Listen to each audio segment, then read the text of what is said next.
This is recording, okay. All right, how's it going, everybody? My name is Hinokodo. This is me trying to play Miru 2, but instead of printing it out, I have the map and the character sheet on my little drawing tablet here.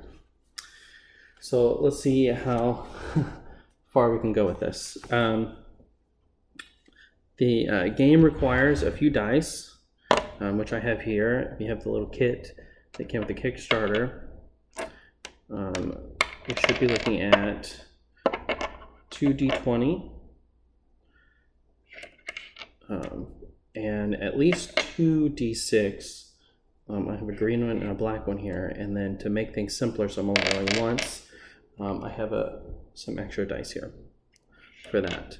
The game this little kit here includes some colorful gems, which will help you track things going on your character sheet. Instead of that, here I have these colored shapes on my little drawing tablet here. You may have also gotten some little wooden tokens. These are all hand stickered.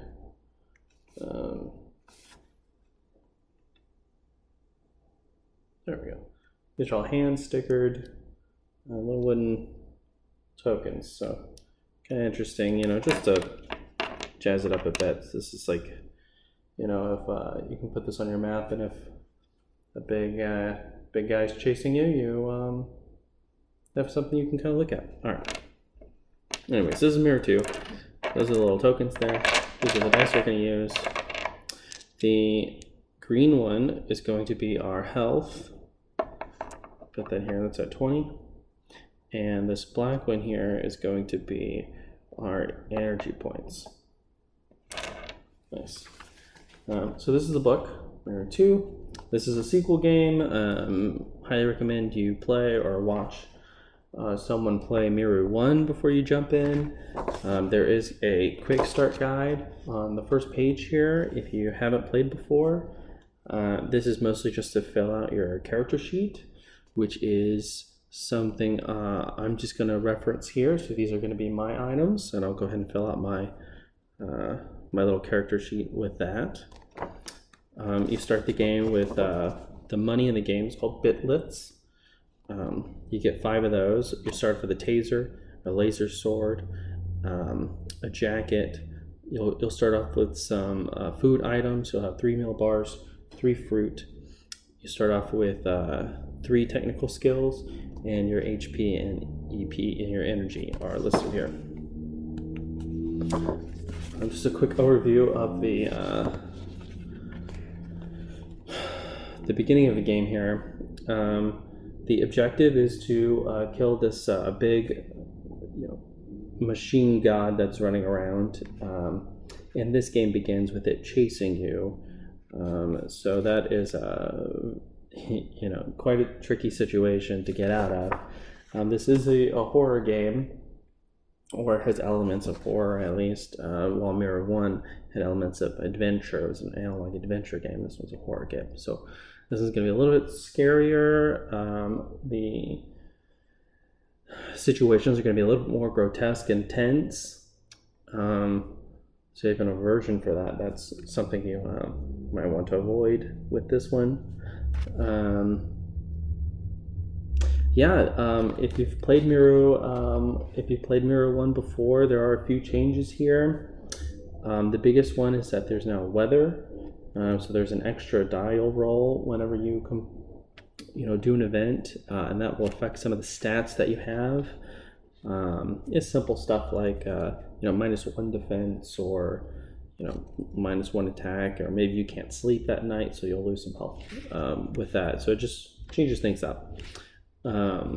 This page breaks down the steps in a turn. It looks a little bit more complicated than it really is. Basically, you just go to a new tile, you roll some dice, then it tells you what happens, you do the thing, and then you end your day. Occasionally you may backtrack to an old tile you've been to, and this kind of helps you figure it out. Basically, whenever you go through a step, ask yourself a question like, what am I doing? Am I going to a new tile? Am I going to a tile with something that's on it? You know, maybe there's a building or an enemy. You know, are you going to an old tile with nothing on it? This is kind of how you'd handle it, right? So in this case, if you were to revisit a tile with nothing on it, you would roll a dice after you get to step E. And if it's odd, then you'll do, you know, step I, and if it's even, you'll do step G. You know, pretty straightforward. The other thing to mention is there are consequence badges that you'll earn throughout the game. Think of these kind of like achievements in like a video game. So if you've accomplished these tasks, you know, your paths that you take may go a different route. All right, 6 minutes in. Oh, wow, this time flies, you know? Okay, so a brief overview on this guy here. This just kind of walks you through how to go through the map. The game is played on a pretty large hex map. And in Miru 2, it's actually, it goes this direction, north faces this way, so you're mostly traveling eastward. And that'll make sense once you read the beginning of the story. But to explore that map, you have to roll some dice, and this page, these pages tell you how to do that. These pages tell you how to do that. So you'll begin each day, so a new tile, by rolling 1d6. That tells you what kind of terrain you find, maybe a forest or a mountain. And you'll go to the page that it says here. That kind of starts your day off. You'll roll for the weather. That'll give you some different effects. You'll then roll for the events that you occur. Each terrain will offer a different variety of options that you may find. You know, in Miru 1, you could find a village or, you know, all kinds of different ruins or encounters, and Miru 2 plays very similar. I give a brief description on how you can draw your map if you're not familiar or used to any kind of art. This is kind of a simplified version that you can use. And I also give an example of the kind of icons you may draw and how the directions work. Sorry, and how the directions work. All right. A new introduction in Miru 2 is poisoning. As you play, there may be enemies that give you some kind of infection, and this is how you would track that. Basically, every day that you have this infection, you'll lose so much energy, and basically, if you're poisoned for 10 days, you die. You know, if you're not able to heal, you may even die sooner. You start taking some serious damage. So you definitely want to find a cure if you get sick. You'll have to end every day after you travel. You survive the event. You'll end every day by eating and by sleeping. There's going to be some food that you collect on your journey, and different places that you sleep will give you different effects. So you don't want to go too long without sleeping.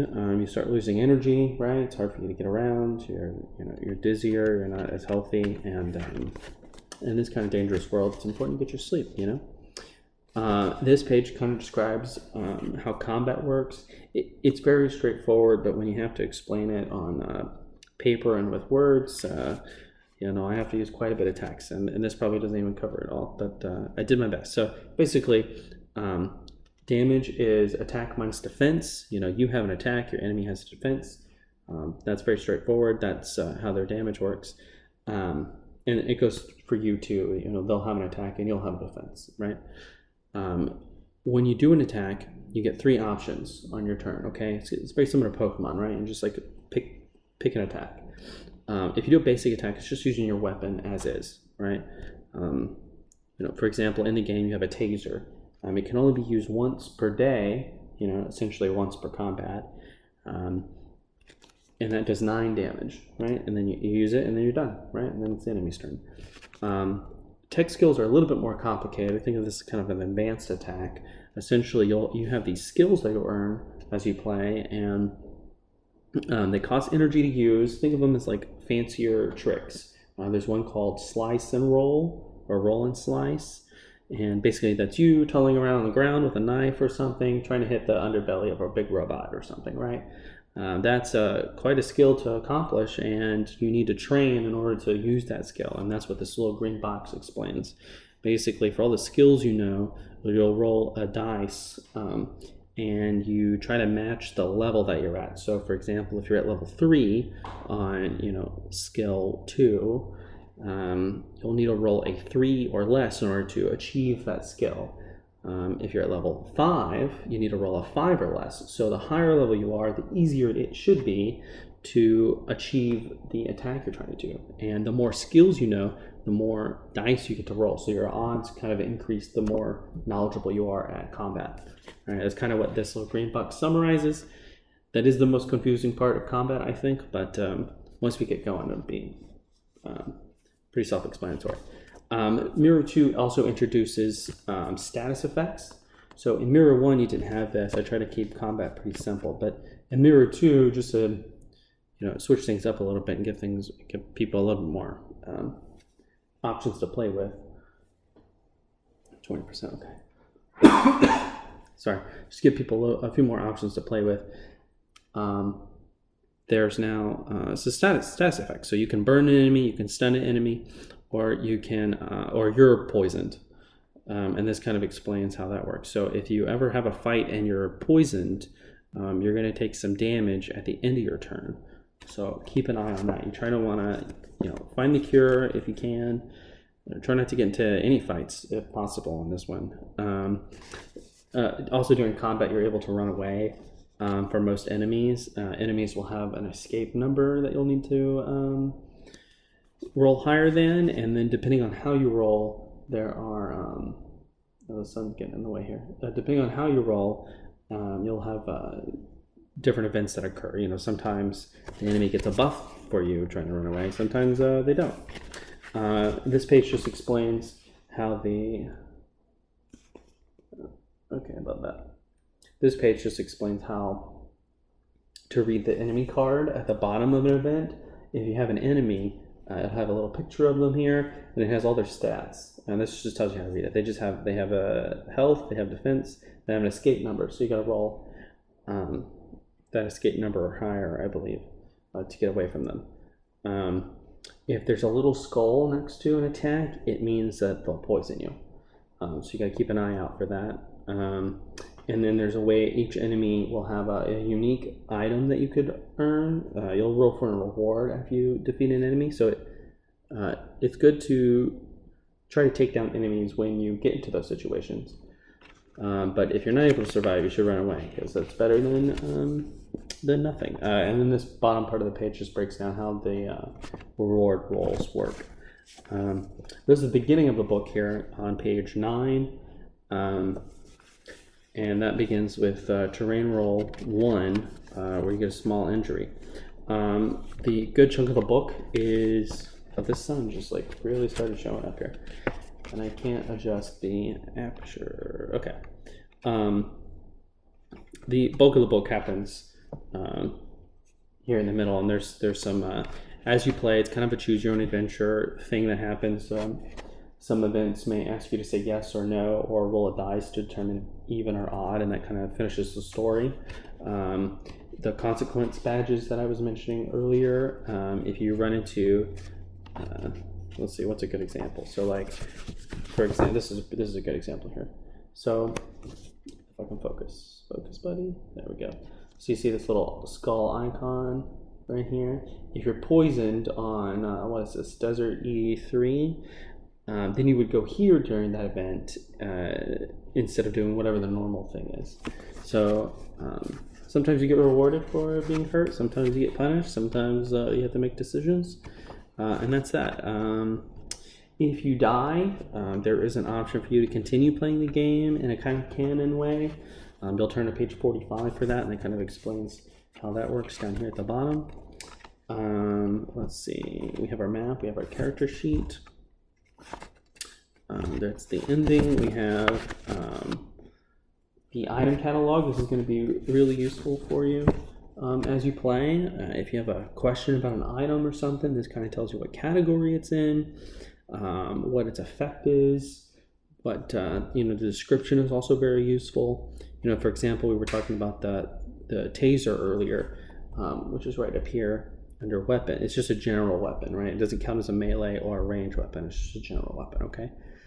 This gives you +9 attack and +1 stun, right? Which is a status effect. So you would turn back to that page if you have questions about it. And just as a high voltage taser powered by the sun, it works once a day. So that tells us that we can only use it once per day, right? So it's important to read some of these descriptions. The tech skills are at the bottom right here, and that kind of tells you how those work. That's pretty much it. As you play, there is a calendar that you'll kind of keep track of on your character sheet. I'll go over the character sheet real quick. That's what this looks like here. The bold dates indicate cutscenes, you know, kind of like a video game, where a big major event happens. On these days, instead of doing the usual routine where you'll roll for the terrain and the weather and the events and stuff, you'll turn to page 30, or between 30 and 33, depending on what day you are, and you'll start the event that way. Now that event may have you roll a terrain or weather and stuff like that, but you'll always start these days on page 30 or 31 or 30, just depending on how far you are. You'll start on those pages. Real quick breakdown of the character sheet here. Ideally, this is printed out on a bigger sheet of paper, and when you have it laid down, you can put your dice just above the sheet here to show your health and your energy. It makes it a little bit easier. I prefer dice. You can write it out, but I prefer dice because it changes quite a bit, and it's easy to roll down and up with d20s. Character starts off with 1 attack and 1 defense. You'll have some items and some weapons and armor and that kind of thing that'll give you a little boost, so make sure to write those down here. Okay, sorry. So this section here is how you can keep track of your tech skills. At the beginning of the game, if you've never played Miru before, you should have at least 3 tech skills, so you'll pretty much mark out, you'll always roll 3 dice, and then this is how you track the levels. Some of them never level up, and that's what these little sections are for. You can get more than 3 injuries, but on the night of your 3rd injury, if you roll a 1 for the terrain, it's like you sprained your ankle for the day, so you don't really get to discover much. But you'll mark that here, and then on the day of the 3rd one, an event occurs, and that'll be on that page. This right here is just a small reminder about what the weather does. I try to put things in multiple places because it's easy to forget these kind of things. So that's a brief explanation there. At the bottom of this little list here is how you can keep track of your food and your money. I also have a little note on how much health they do, so you don't have to keep flipping back and forth to the beginning of the book. If you do want to flip back and forth between the beginning of the book, I write down at the beginning here what meal bars, fruits do, and how sleep works. So you can keep track of those numbers there. What else do you need to know? You need to know that when you earn a consequence badge, you'll check it off down here, and then once it's checked off, if you ever see it as you play during an event, and then it'll look kind of like this. So maybe you're on this, you're reading this event, and then what would happen is you would read all the way up into this point. And for this case, it's raining. I think that's what this icon is. So if it's raining, you'll go to page 40 and you'll finish the event that way. If it's not raining, you just continue, right? And in this case, it wants you to roll a dice to finish off the event that way. Cool. All right. Let's see. Is that everything on the character sheet that you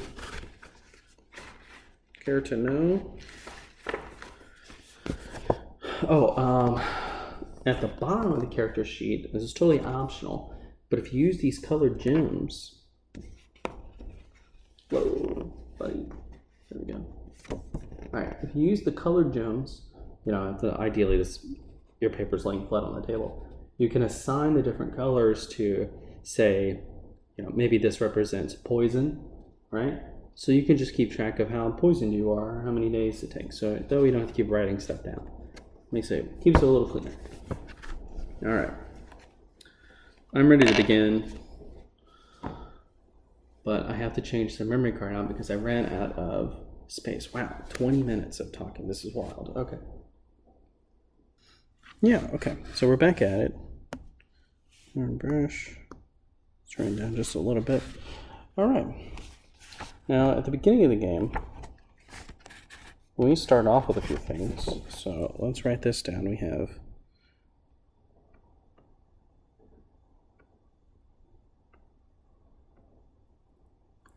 5 bitlets. We have a taser.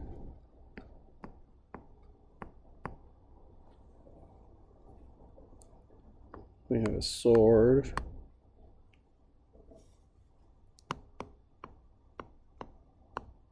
We have a leather jacket. 3 meal bars. 3 fruit. We know TS1, TS2, TS4. They're all at level 3.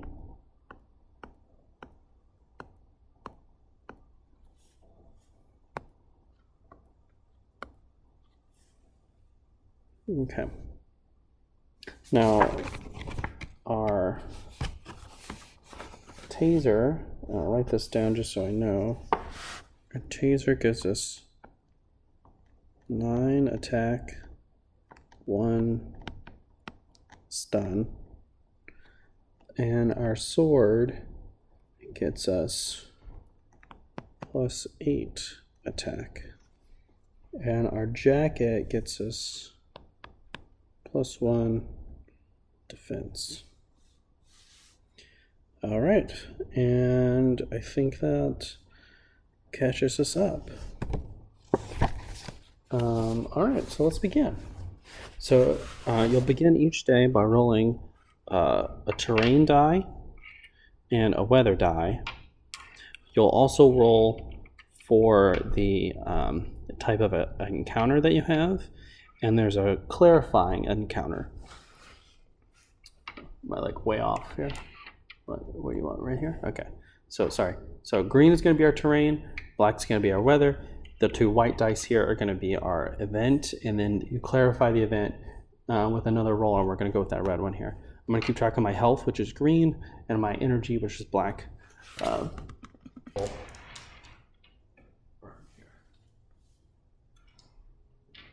to roll around. Okay.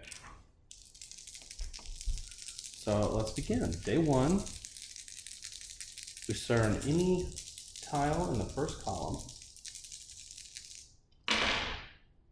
Here's what we got. We got a 4, we got a 6. If that goes anywhere, we have a counter, and we have our clarifying roll. All right, so let's begin. All right, terrain 4 is the grasslands.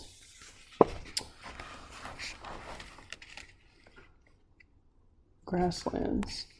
The fields are green and blooming with life. Butterflies and bees bounce from flower to flower. Nature has covered this old suburban relic of a town and calls it her own now. All right, so that was 4, right? Terrain. It's up here at the top. It's up here at the top left. I rolled a 6 for the weather, so that tells us that. Sorry if this is out of focus. That there's no adverse weather, so you don't have to worry about that. I rolled a 8 for the event, and that means that we got a ruins, and then we have to roll 1 more, and the ruins here just says remnants of a suburban neighborhood slowly being eaten alive by nature herself. We roll 1 more d6, and that's this guy down here. We get a 1. So ruins, 1. So just so you see how this works.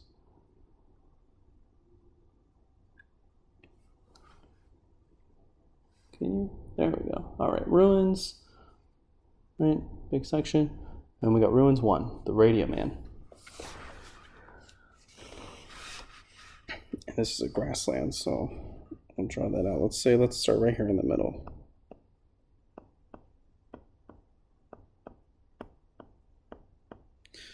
All right, the radio man. On a small hill surrounded by a grassy meadow is a house with a radio tower attached to it. You go to investigate to find an older-looking android with a gold square and a white circle painted on his forehead. He greets you with a warm smile. You notice his left hand is missing skin as he waters the plants in his front yard. He invites you inside his home, which is full of old machines that run the tower. He tells you it puts out a signal that keeps poorly behaved robots from getting close. The high-pitched bothers them. Functioning androids can mute that band of frequencies in their mind. He tells you his name is DJ and asks if you bring him a clear disc, he'll put some great tunes on it for you. And there's a little icon at the bottom. There's a little icon at the bottom here. So if we had the clear disc, we can come back and do page 45.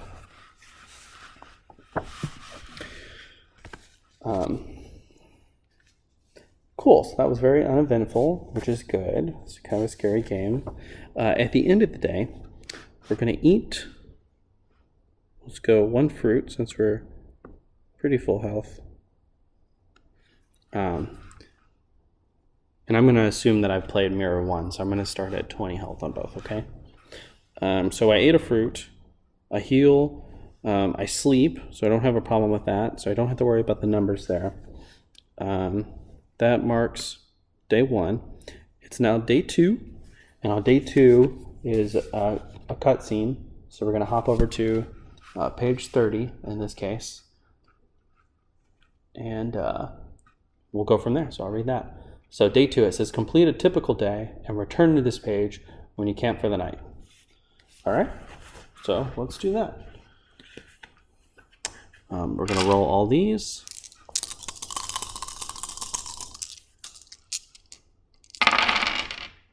There we go. All right, so we got 4 terrain, a 3 weather. We rolled an 11 for the event and 2 to clarify. So a 4 is a grassland, which is something we just did. So that's very fun. And then we rolled a 3 for the weather, which means extreme winds. Let's go ahead and... Oh.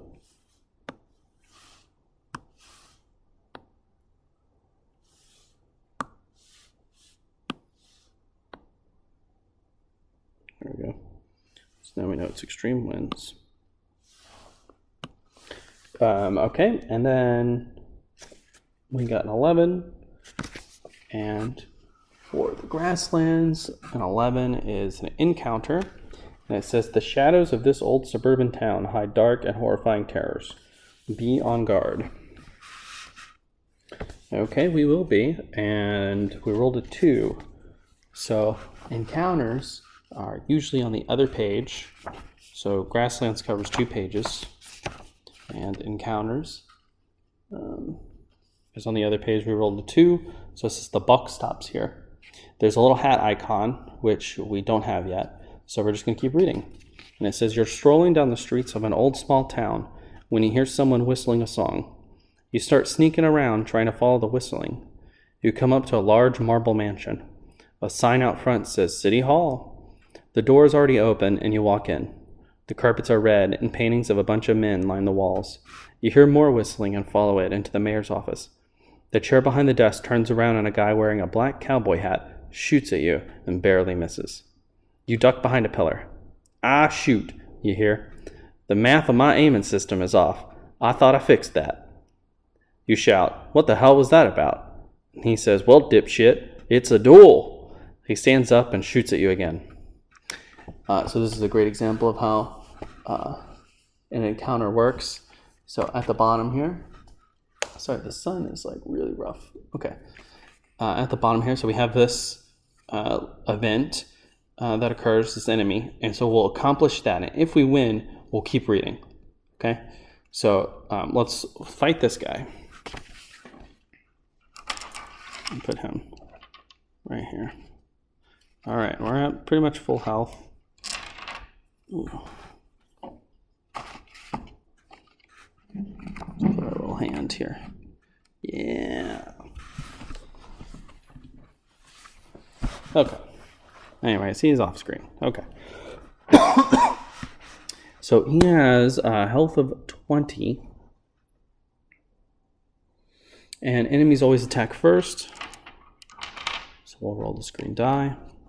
There. I don't know what I'm doing. Alright, enemy said first. He got a 3. And for him, let me move this. Alright, let's see.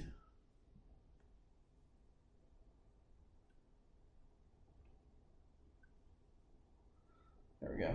Alright. So he rolled a 3, which means he's going to do 5 damage.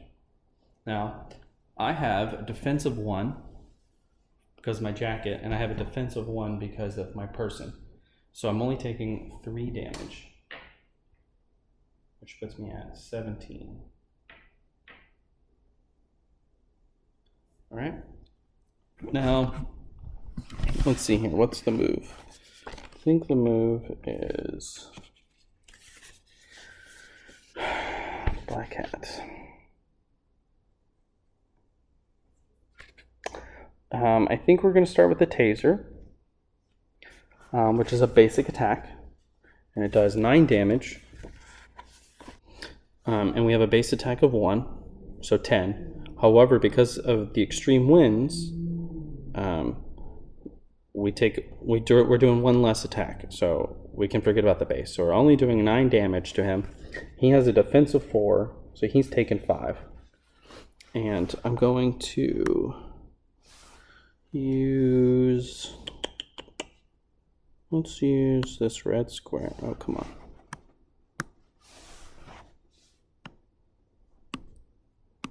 There we go. We're going to use this red square, and that tells us how much health he has. So he starts at 20. He just took 5. So 1, 2, 3, 4, 5. I don't know why I had to count that. All right, he's at 15. Right, yeah. 9 minus 4 is 5. Okay. All right, now it's our turn. And it just kind of loops back and forth. Sorry, it is our, now it's his turn. He rolled a 4. That means he's trying to do 5 damage. He'll do 3 to us because we have 2 defense. And that puts us at 14. Right there. Now I have a sword, and I have some tech skills, which do a little bit more damage. So I think I'm going to do that. And I'll briefly go over that real quick here. So I have tech skill 1, 2, and 4. If you look at page 51 in the book here, sorry if that's so dark. TS1 is called Dodge and Strike. It gives us +2 attack. It costs 2 energy to use, and we have to have a melee weapon in order to do it. TS2 is called Roll and Wire Slice. It's +4 attack. It uses 3 EP. It costs 3 energy. Slice the underside of a robot with a melee weapon. And we're not actually sure if this guy's a robot, so this one may not count. We have TS4, EMP Grenade.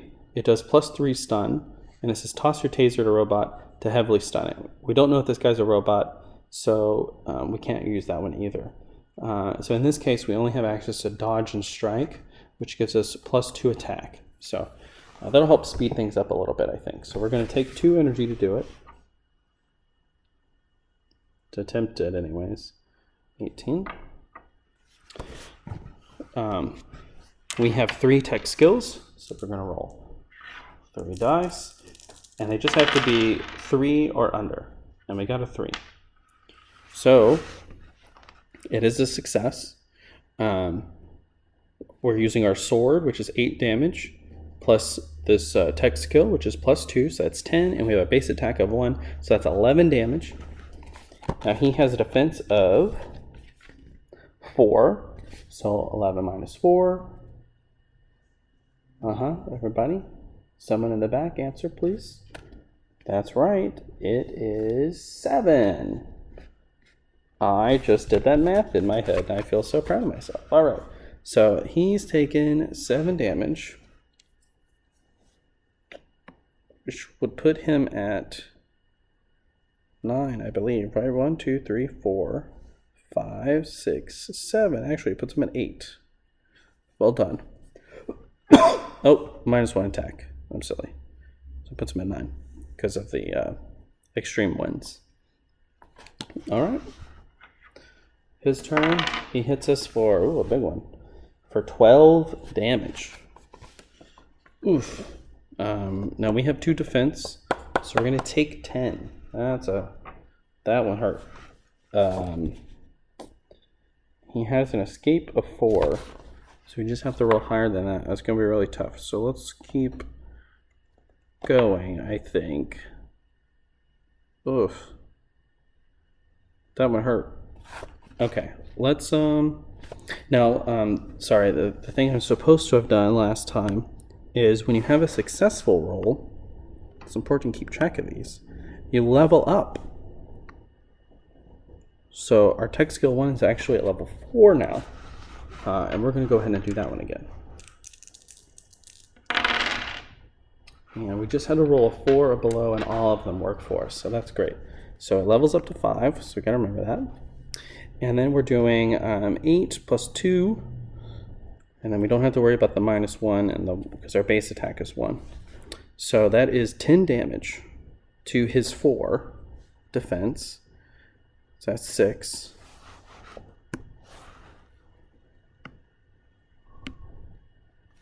So a little tricky here. I think that puts him at 3. 1, 2, 3, 4, 5, 6. Okay, basically we just have to survive 1 more attack. And we rolled a 3, which means he's going to try to do 5 damage to us. Wow, I think we barely escaped this one. He's going to try to do 5. We have a 2 defense. That puts us at 2 health. And then we're just going to attack him with a basic sword, because that does 8 damage. He has 4 defense, so he'll take 4 and he'll go down to 0. Boom, he's dead. So, what happens? Alright, so the story continues here. It says, whenever you would deal lethal damage to Black Cat, roll 1d6. So he would have died, we rolled a 4. And it says, if you rolled an even, your attack hits and he dies. If it was odd, he manages to escape. Either way, roll for a reward. And we earned this Black Hat badge now. So let's mark that out on our character sheet here. We have the Black Hat. Well done. Dun dun dun dun. Wow, busy day. Okay. So we did that. We get to roll for a reward. Now, if you look at the combat page that explains how the enemy thing works, it'll tell you that there's 3 little dots here, tell you how many dice to roll for the reward. So we're going to roll 3d6 for this guy. He's got 3 dots. We got a 2, a 2, and a 6. And so now we're going to flip back to page 8 here with the enemies and rewards section.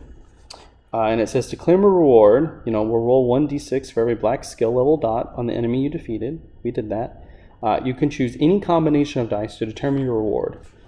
So we got a total of 10, which means we could get 10 money. Or we could get 2 nothings and 3 meal bars. Or we could get 5 bitlets and a 2 is a nothing. So none of those really make sense to me. We could do 6, so we could do 3 meal bars and 4 to get 3 fruit. But I think I like the 10 bitlets option, so let's do that. Let's get 10 money. So 10 money. I'm at 5. So we'll add 1, 2, 3, 4, 5, 6, 7, 8, 9, 10. Whoa, that delay. Wild. Okay.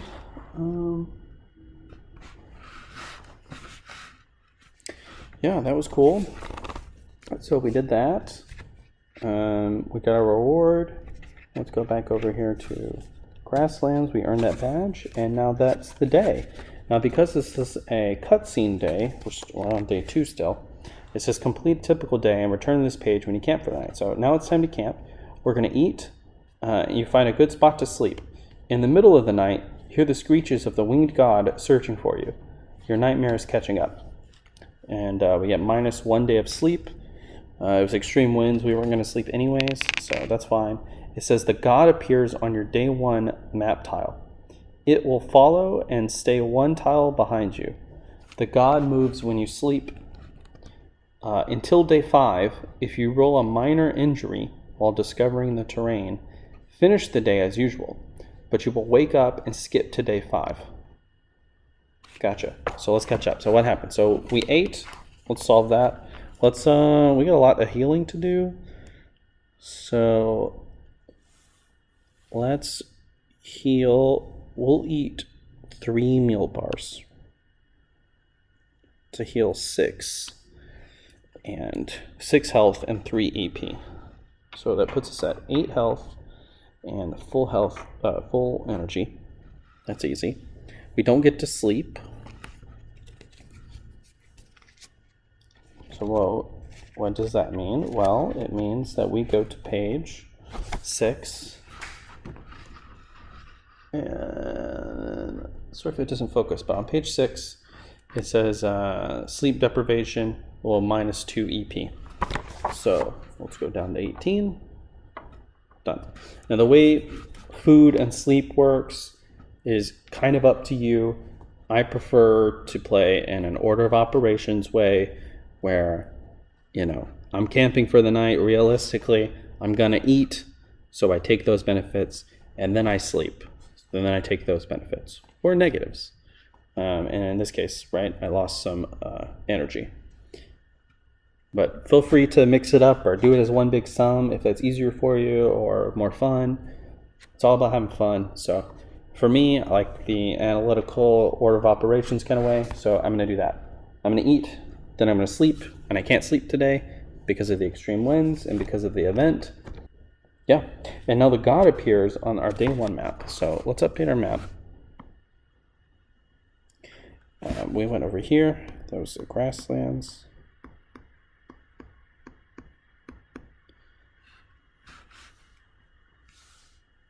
And you know what? Let's get,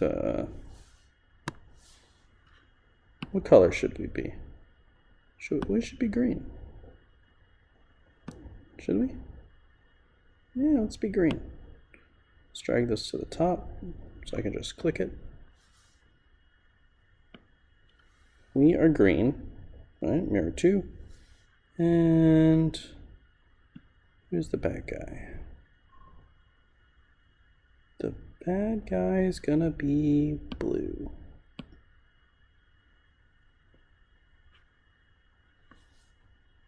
And he starts here. Let's make him a little bit bigger because gods are scary. Big machine flying at us. Cool. So that's that. We don't sleep. Yeah, that's that. So let's mark this off. That was day 2. It's now day 3. Where are we going? We are going to not do that. Let's go here.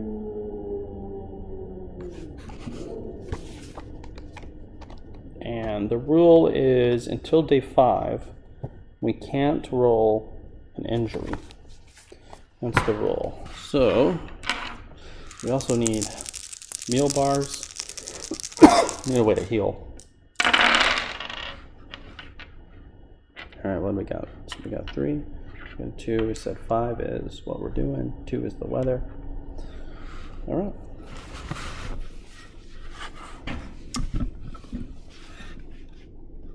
Okay, I think the sun went away, which means all of our lighting, bad lighting. Okay. Let's keep going. So we moved We got a 5, and a 5 is the desert.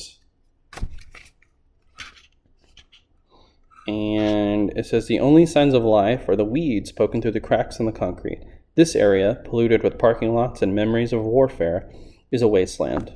This circus is a hot ball of garbage. So that's 5. We rolled a 2, which means it's extremely windy. Our marker's already on that, which is great.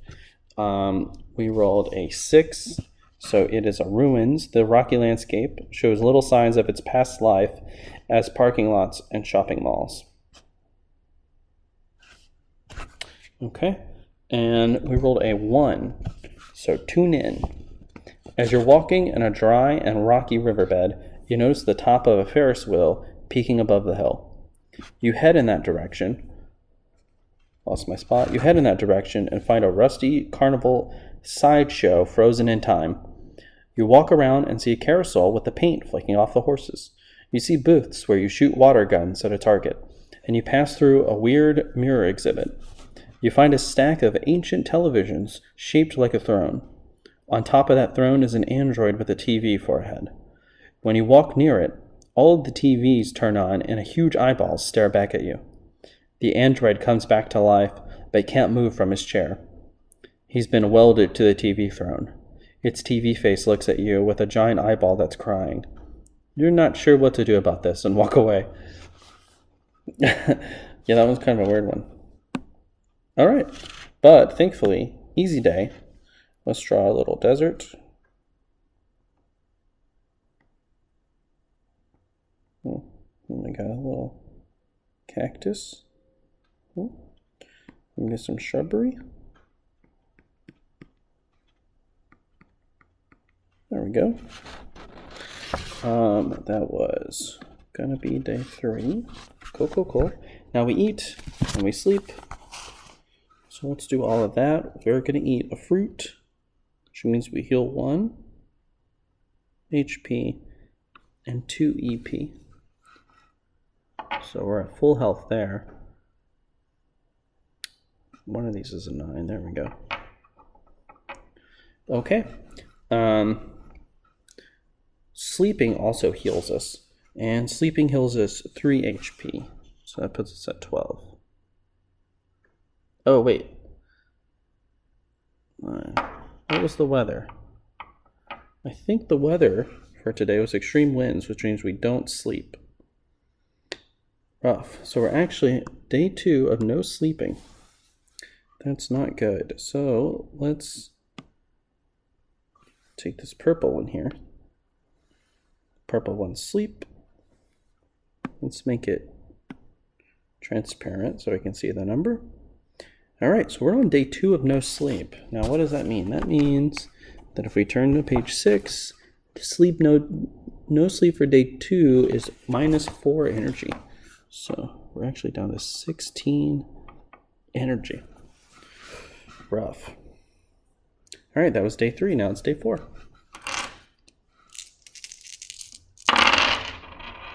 Uh-oh. All right, we're going to do some time skipping here. So we don't have to actually worry about any of these numbers because we rolled a 1.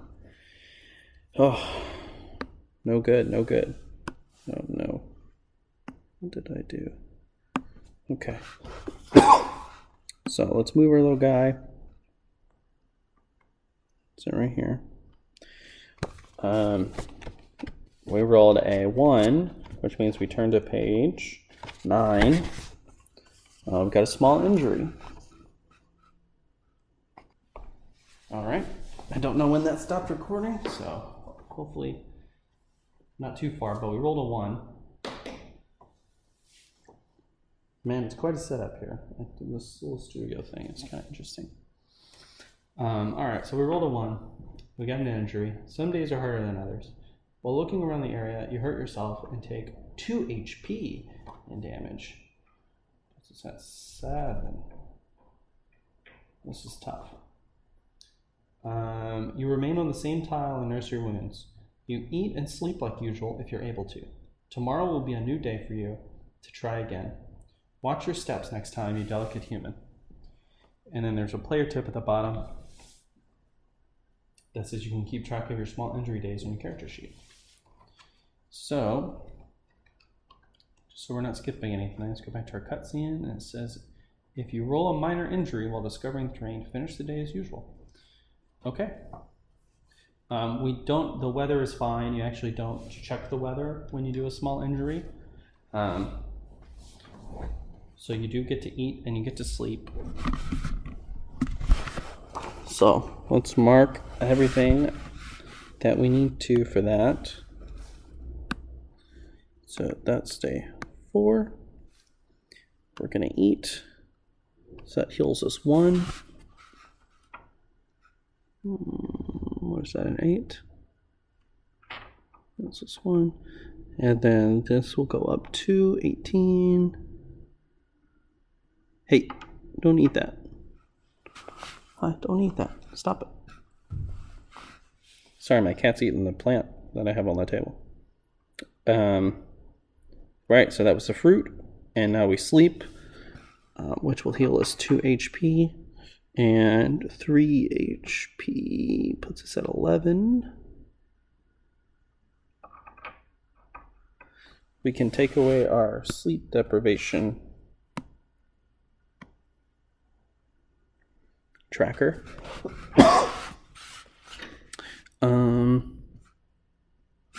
Yeah. It's now day 5. So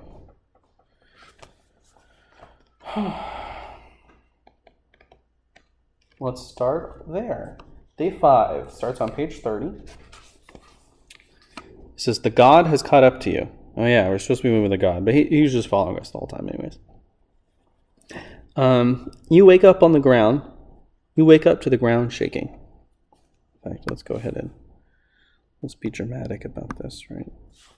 Alright, so he's actually been following us. And we wake up and we're on the same tile. Not good. Alright. Because we tripped. We messed up. Alright, it says the god has caught up to you. You wake up to the ground shaking. The flying machine makes a loud, ear-piercing, metallic screech. You quickly grab your bag and start running. We're going to move to a new tile. This tile is a forest, and it's raining. So let's go here. It's a forest. And it is raining.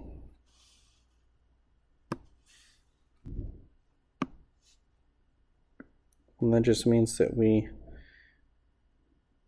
don't get to heal any of our EP, of our energy when we sleep, I think.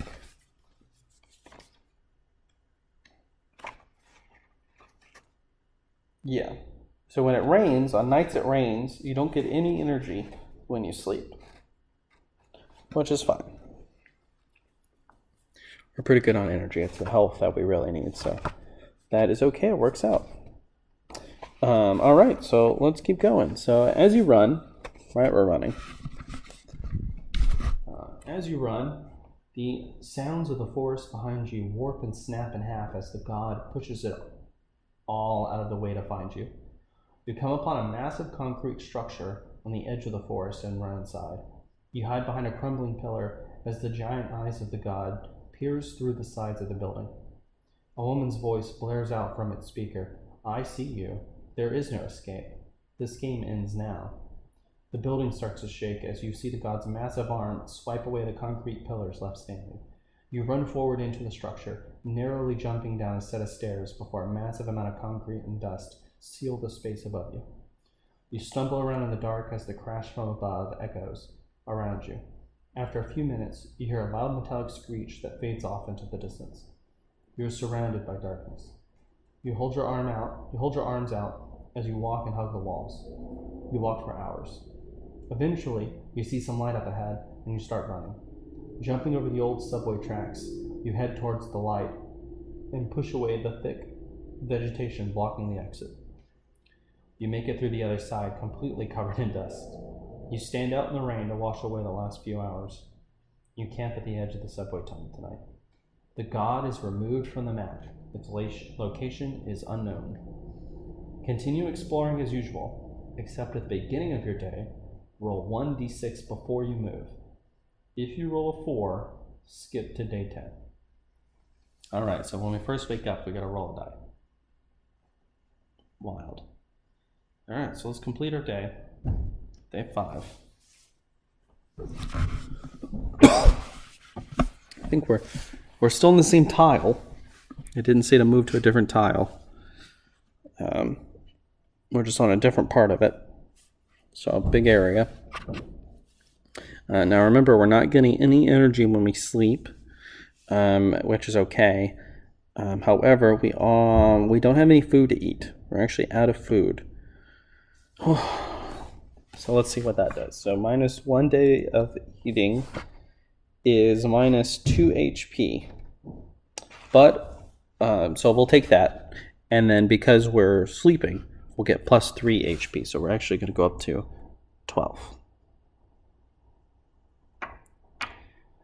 But not good. We don't want to lose 2 days of eating. And let's go ahead and put the green square for food. Let's make that transparent. There we go. All right. This is fun.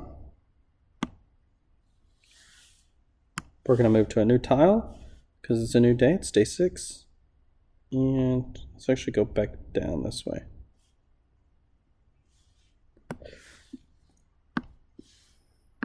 Boom. All right. We did get a minor injury. Sorry, I was supposed to fill that out. And yeah, we are all caught up. So we moved to a new tile. We're going to roll. Oh my gosh, we got a 4. All right. So okay. So the last event says if we rolled a 4, oh, we're dead. Okay, that's fine. It's fine. All right. So we rolled a 10. I rolled a 4. It's now day 10. We completely skipped the other days. We're going to move to a new tile. And we're going to roll for the terrain and the weather. All right, give us something good. We can't roll a 1, so we rolled a 2. If we rolled a 1, that's just a minor injury. We're trying to find the terrain. So that's a forest, and it is raining. It's a forest and it's raining.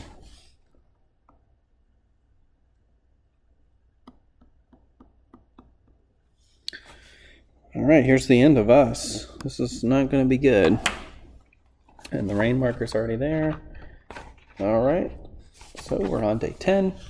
It says move to a new terrain, roll for the terrain and weather. Move to a new tile. Okay, as you're walking along a dirt path, someone wrapped from head to toe in a black cloth approaches you. She unwraps the cloth from her face and says, "Hello." You may recognize her from your last few weeks out and about. This is a character that appears in Miru 1. You have to roll certain events to meet her, but this continues that little story. She tells you she's been following you for some time now. She's been on the hunt to take down the god, too, but had to stop a bot that was tracking you down early in your journey. She has been watching your back ever since. "Why do you think you've had such an easy time?" she says. She couldn't stay silent for too much longer as you were heading deep into android territory. She explains, half a century ago, Alora upgraded the minds of all operational androids at the time. She shortly abandoned them, and many moved to this region to start anew, a change from their slave lives for humans. Time has not treated them well. She unwraps her arm to show you most of her skin has fallen off. As the global network of supplies collapsed, so did the resources to make new skin for us. There was a bug in Alora's update. It opened us up to an infection we call rust, and it makes our bodies act without rationale. She hands you one inhaler. She tells you it only has one puff left in it, but if you find a village with other androids, they should be able to refill it. This will cure you if you become poisoned from a rust-infected android. As you think about asking her to join you on your search for your people, you hear a loud metallic screech. Huge metal claws scrape the ground next to you. The god flies above with your android friend in its hand. With your android friend in its hand, it squeezes her in half and drops her body at your feet. The god flies down in front of you, stepping on her body. You are disrupting a delicate ecosystem. A distorted voice blares through its speaker. Its large metal arm swipes at you. All right, it's day 10. We missed 4 days of opportunities to prepare for this. And it's not going to go well. So this is the god. This is a god fight. It has 50 HP and 3 defense. It has an escape of 9, which means it's impossible to run away from. So we have to fight it. We don't have a whole lot of options to use, but we do know it is a robot, so some of our tech skills are going to work for it. And we have -1 defense because it's raining, so not good, which means for us we only have 1 defense. Basically, it kind of cancels out our base, and we only have our jacket. Great. Well, the god hits first. And the god is doing, oh nice, 1 damage. Well, I rolled a 1, so it's doing 3 damage. And we have 2, it's going to do 3 damage to us. We have 1 defense. How about that? All right. Sorry, setting that book up. All right, 3 defense, so we're going to take 2 damage, which means we're at 10. Now we're going to use our taser to do 10 damage its way and 1 stun. I'm actually going to take, guess we won't get more than that, but I'm going to take this yellow circle.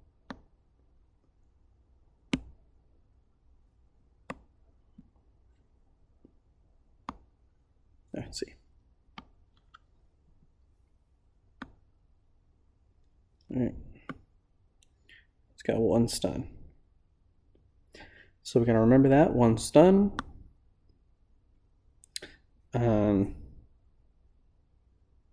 And we're done with our taser. That's 9 damage plus the 1 attack. So we're doing 10 damage to it. It has a 3 defense, so it's going to take 7 damage. And we're going to go back down to our, it's at 50. So we're going to have to do this a few times. So 20 minus 7. So we got 1, 2, 3, 4, 5, 6, 7. Oof, we're going to do that a few times. In fact, we'll just stay on this 10, and then we'll go up to 20, make it a little easier. So, okay. It's at 43 health. Woo! It's going to attack us again. Oh my gosh, big damage. So that's 13 damage our way, and we have 1 defense. So we took 12 damage and we died. Okay. So what happens when you die? If you choose to continue, which I recommend, it's good to continue. That puts, what page? This page right here. Page 45. And at the bottom it says, you wake up and have 10 HP and 10 EP. You're missing half of your bitlets, half your money, and any duplicate items that aren't food. You are no longer poisoned if you were. Your head throbs with pain. You remember dying, but here you are. It is now the morning of the same day you died. So bizarre. Any event you were attempting resets as if it didn't happen. And any enemies you face today have half of their health. Rounded down. So, what that means is that it's still day 10. We still have to face the god if we continue. It just has 25 health now. and we have 10 EP and 10 HP. So I'm going to give this one more go, and we'll see if I can survive. So let's go back to our God page, page 31. Yeah, there we go, there we go. All right, the God hits first. He got a 2, which means we're taking 3 damage. Now, I'm going to assume it's the same day with rain and stuff. I think technically, if you're going to start the day over, you should re-roll the terrain and the weather. But I already drew the forest, and it's fine. I can handle this. So I only have 1 defense. He's doing 3 to me, so I'm going to take 2 damage. Puts me at 8. I'm going to use my taser to do 10 damage to him and stun him. He's got 3 defense, so that puts us right back at the same scenario.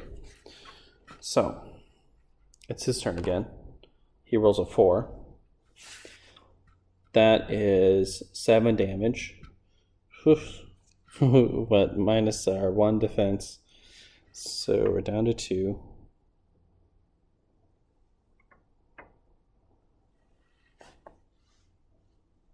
Oh, actually, I'm going to move this differently. He's at 25 health, and he took 7 damage. So he should be at 18. Okay. Now I'm going to...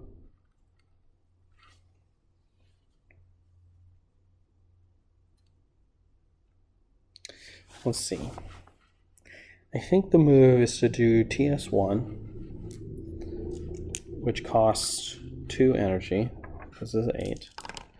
We have to roll a 5 or less, and we did. Good us. We're now perfectly trained in TS1, so we don't have to roll for it anymore, right? Because if we roll, we're always going to get 6 or less. So it's perfect. It never misses now.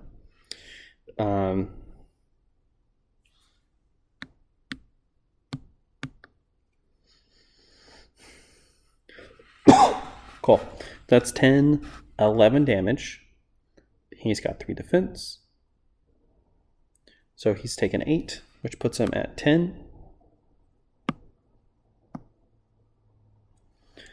Now it's his turn, and he has stun. So I'm going to roll both of these dice. The green one here is going to be his stun meter. And the way stun works, I just got really lucky there. I don't know if you saw that, but if you can't see it on the camera, I got a 4, and the black one was a 6. So if we go back to, what is this, page 7. If we go back to page 7 under status effects, you'll see stun. At the beginning of the enemy's turn, roll XD6, 1 stun, so 1d6. If you roll a 4, the enemy skips their turn, and you can stack up to 3 stun on an enemy. I got really lucky there. Super wild. Didn't plan that. So he skips his turn. All right, but he does have 10 health, which is going to be really hard to beat. Is it? Actually, yeah, it is going to be hard to beat. We know it's a robot, so let's do TS2, which costs 3 energy to use. Puts us at 5. This should let us kill it. So we're going to roll 3. And we got a 2, a 6, and a 2. So we are successful. That gets trained up. Now TS2, just go back to our item catalog here.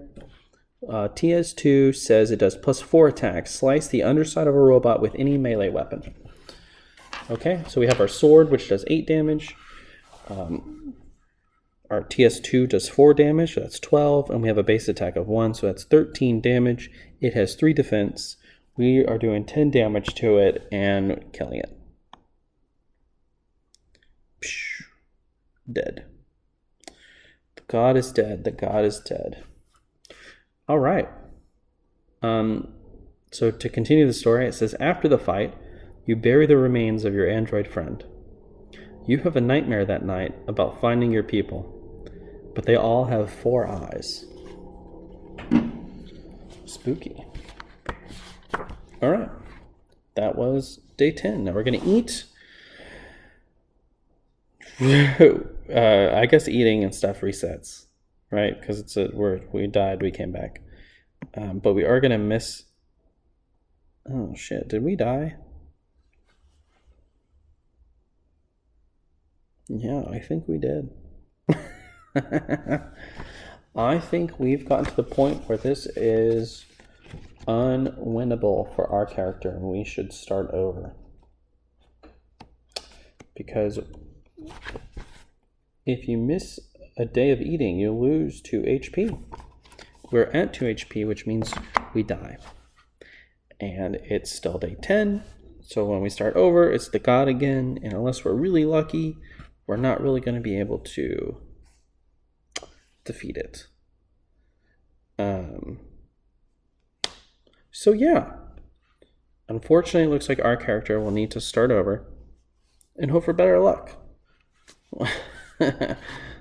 Or, alternatively, we should play Miru 1, get really beefy, and then start Miru 2, and we'll have a much easier time. I think that is the real solution here. Well, I'm going to stop it there. That should hopefully give everyone an idea of how to play without spoiling too much. I may come back and really play this out, maybe with a better setup. I'm not quite happy with the way this is going.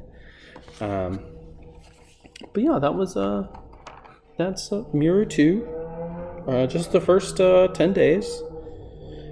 I hope you enjoyed. Let me know if you have any questions in the comments. I'm going to do my best to edit this down to a more reasonable time, but it looks like I've been doing this for about an hour, and I should probably stop. So thanks for joining me. This was fun. Have a good one.